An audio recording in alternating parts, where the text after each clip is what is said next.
Today, I'm going to tell you the biological reason why we can say that the soul continues to exist even if our three-dimensional bodies die.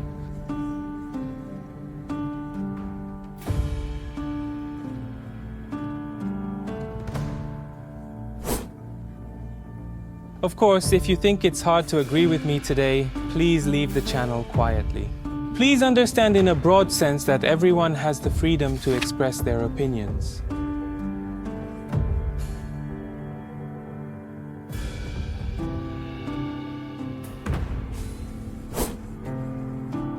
In fact, the word soul is just one concept.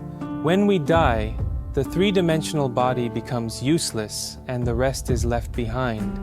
And we don't really know how much of that remain is. Maybe our three-dimensional bodies are just a fraction of what makes up us. Let's talk about the biological reasons why, in earnest, we can say that the soul continues to exist even if the body dies.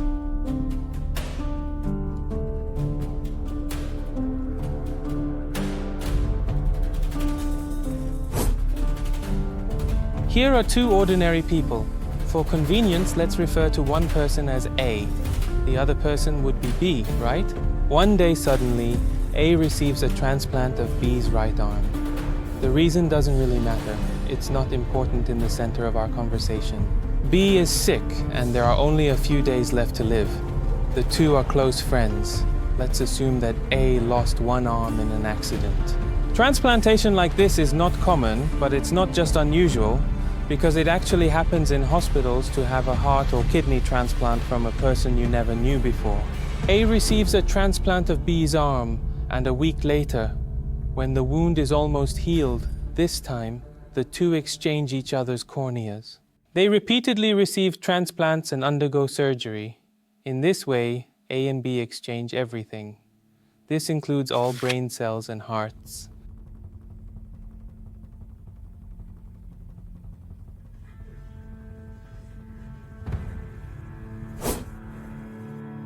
Isn't it a terrible imagination? At this point, I will ask a question. Since A and B have exchanged everything, have A and B's selves also changed? We know that's not the case. Everything has changed in 3 dimensions. But we know that it hasn't been done to the self's paradox.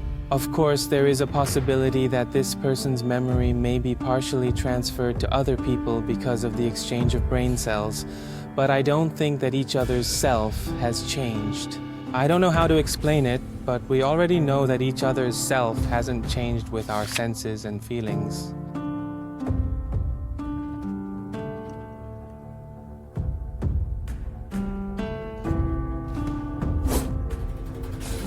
That's right. We may not know exactly what our ego means, but at least we are aware that we are not merely biological beings, using perception already. Are you still afraid of death beyond your control? It might be a bit scary and a shame because death means our three-dimensional biological extinction. To be precise, death is just one process that transitions to a higher dimension. Therefore, there is no need to worry or fear too much with forever extinction.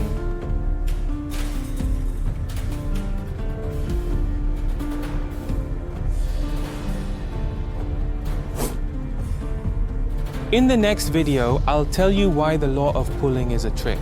At this point, I think there may be a lot of people who have different views from me. Most of the existing self-development lectures, books, videos, theories, etc. were made against the backdrop of the law of attraction. In fact, some people say they've had some tangible effects. Some people have sacrificed most of their lives on the law of pull.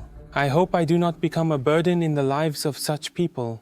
Then, I hope you have peace until I see you in the next video. Thank you.